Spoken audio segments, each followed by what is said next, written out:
So yeah, like once I had him in my arms though, kind of like all that crap that I just went through kind of went out the window, and I didn't care, and I just like had this like rush of adrenaline, and I felt so good and I felt so happy that he was here and that he was okay, and it was just the most incredible feeling in the whole world. And I'm so excited for any of you guys who are pregnant and who are waiting to meet your little ones.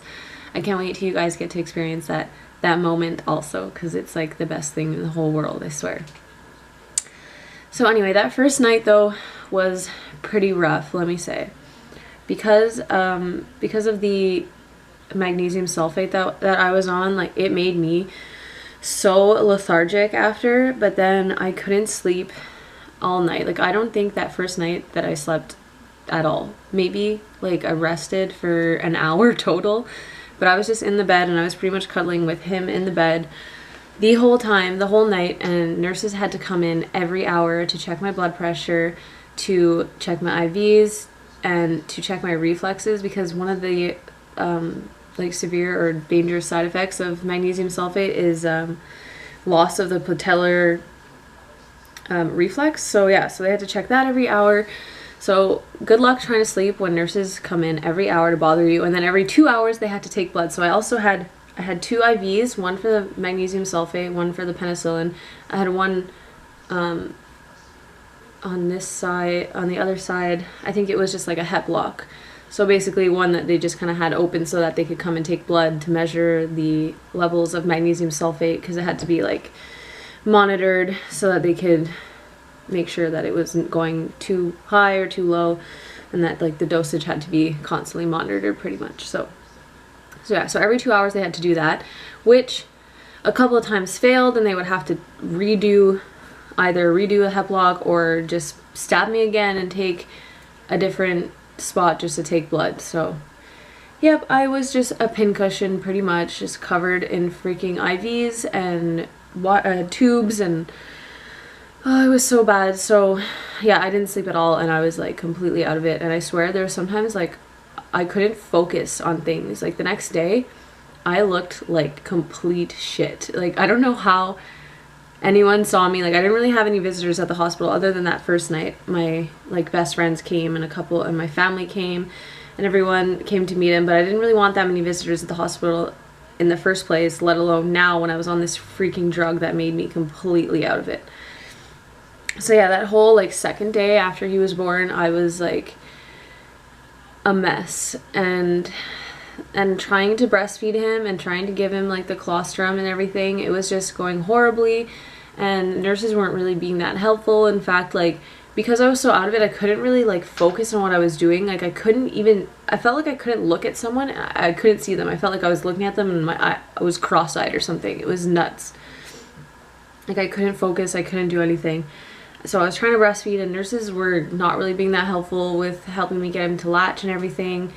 Like, he would latch and they'd be like, oh yeah, that's a really good latch, and then all of a sudden, like, he's giving me a freaking hickey on my nipple. I had a hickey on my nipple because of him, and my nipples were so freaking sore. And then like nurses were like, oh, maybe you should try to like hand express some, and then we put it in this little cup and try to give him some drops and like get as much as he can, because I was just so sore and like out of it. I just couldn't do it. So at this point, they also had to come in and check his glucose levels, because especially in preemies, they have to make sure that their glucose is above 2.6. Otherwise, they have to like take more blood and test it, and then either give him like some sort of formula or have an IV put in or something like that. So that was scary, and they checked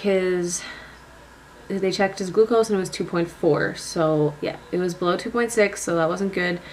And so they had to take more blood. So first they stabbed him in the foot, in the heel, to take the little drop, and then now they have to go use like an even bigger one, which makes a bigger cut on his foot to get this little capillary tube full of blood. That's how they like take blood for babies. And then when that came back from the lab, which is more accurate than just the little like machine thing that checks the glucose, the lab came back and it was 1.8, so it was even worse. So basically they had to do something about it, like either test it again in an hour, try to get him to eat more, test it again in an hour to make sure, or if not, then they would have to either give him formula, which I didn't want to give him any formula, so I was kind of like trying to avoid that, and I was really trying to push it and try to make myself just deal with the pain just so I could feed him a little bit so he could, you know, get his glucose levels up.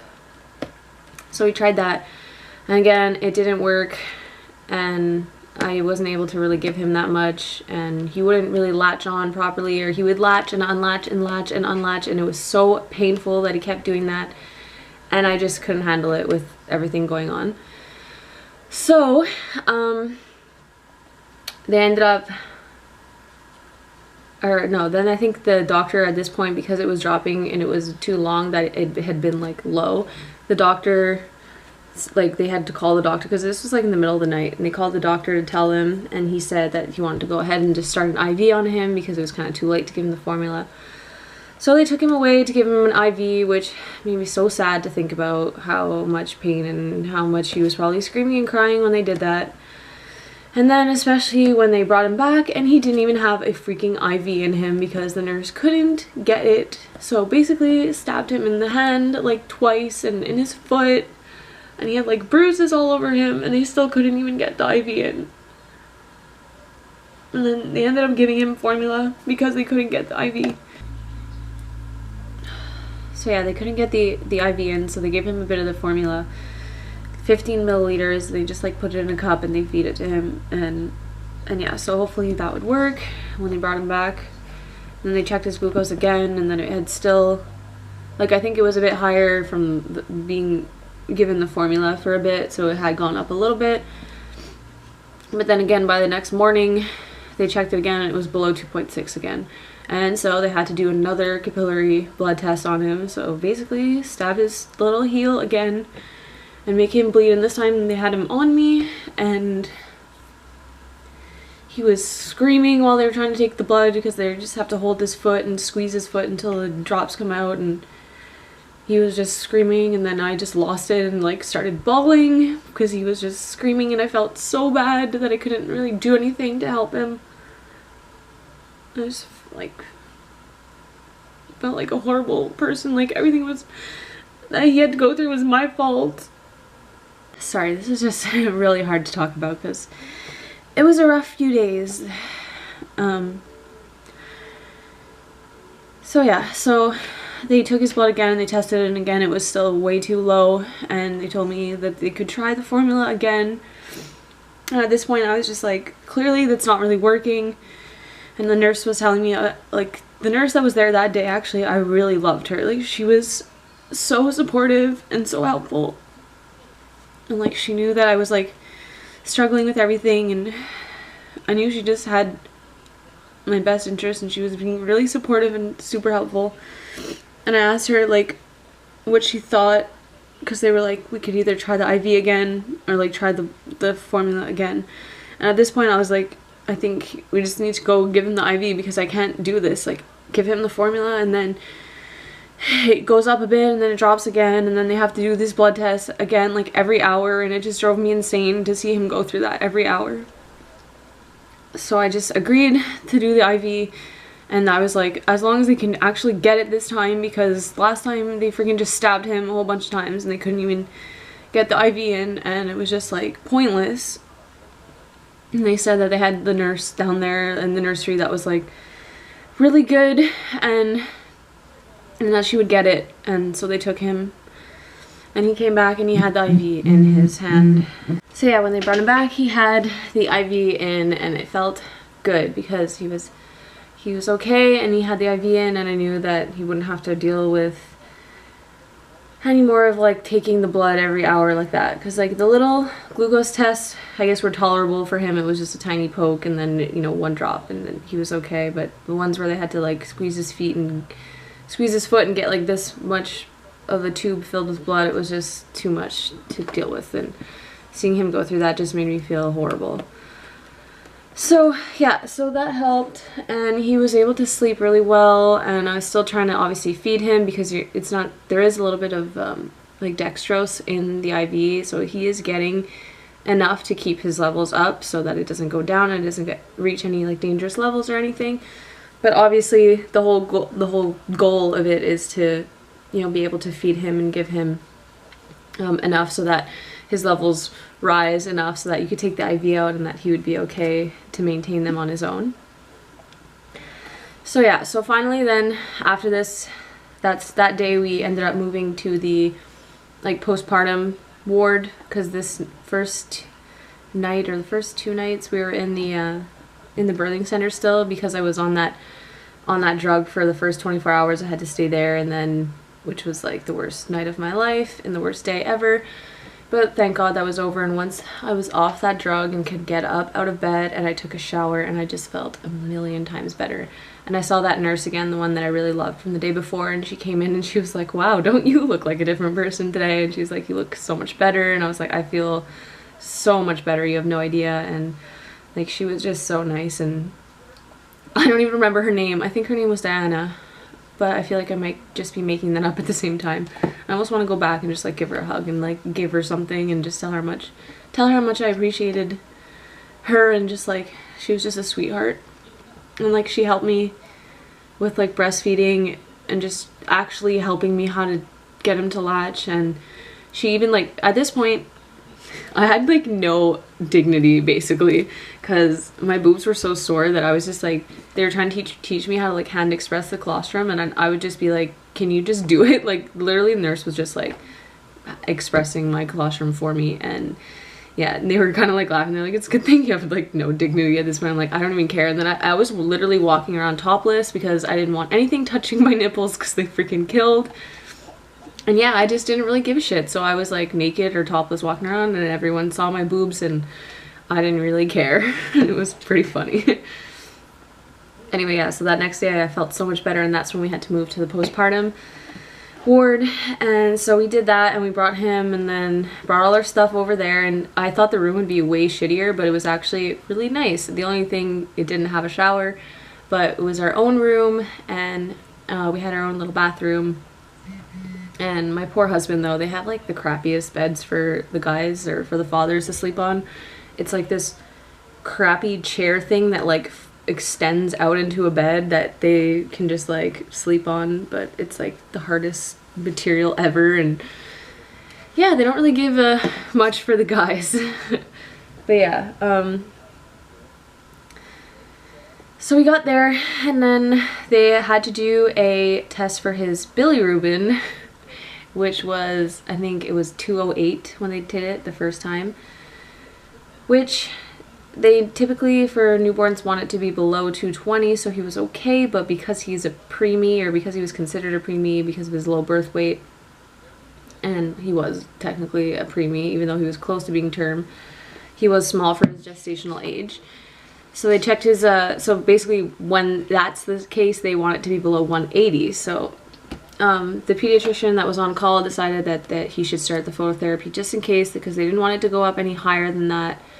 And so we were actually able to have the phototherapy bed in the room with us, so he never had to leave me. And that's honestly made me feel good, is that I never had to like be away from him. He was constantly right next to me, and he had that the phototherapy bed in our room, which was not really fun to sleep with, because it's like just, you know, crazy UV blue light that lights up the entire room. So trying to sleep was kind of funny, and I would just put like my headband over my eyes, and that worked. Luckily he loved the freaking the bed though, because it's so warm and they're just in there in their diaper, and so he just laid there in his little tanning bed with his little like Zorro mask thing, and he was happy. And I was able to take him out every, you know, 2 hours and feed him. And oh, before this though, before we moved, I had my husband go home and get my breast pump, because that nurse that I was telling you guys about that I loved, she suggested that if I had a breast pump, or if I wanted to, that I could get that to try to like get more colostrum and try to literally get like, you know, get things going, to get things moving, since he was having trouble kind of getting a good latch and everything. So, and I was so determined to not be giving him formula and stuff. So my husband went and got my breast pump, and I started pumping, and I was able to get like the first time I pumped colostrum, I got like a good 10 milliliters. Excuse me, I got like a good 10 milliliters. And so we fed him that with like the little cup, and he took it, and he was all good, and it felt great to finally be able to feed him. And I was finally feeling like accomplished about something, because before this I literally felt like the crappiest mom ever, and like I was so sad I broke down a couple times, just feeling like everything was my fault and that the reason why he was so small was my fault, and that, you know, maybe I should have eaten more or done something more, or I just felt so guilty and so bad that he had to go through all this shit and be constantly like getting his heels stabbed, because even when he was on the IV, they still had to come in at the beginning it was like every hour to check, and then eventually it was every 6 hours they had to check it. But still, you should have seen his heels at the end of this. Like, it was the saddest thing ever. They were just covered in little like scabs and cuts, and I just felt so bad that he had to go through all that. And it was just like so sad to look at him, and like he's so innocent and doesn't know what's going on, and I just felt like it was all my fault. And obviously, you know, everyone just kept telling me like, it's not your fault and it's okay and these things happen and there's no way you can like predict it and there's nothing you could have done and everything. But obviously as a mom, you just feel like, I just felt horrible that I couldn't like take the pain away, or that I couldn't help him more. But that definitely was a lot better once I got my breast pump, and once I was pumping a lot of colostrum, and then I was even able after that to pump like a good 25 milliliters of colostrum. And because I was able to get 25 milliliters, they gave me this little like pouch of powder, which is like human milk fortifier, which contains like a whole bunch of other nutrients and calcium and just like minerals, vitamins and minerals and stuff like that he needs, especially since he, you know, didn't get to stay in my tummy for the last 3 weeks.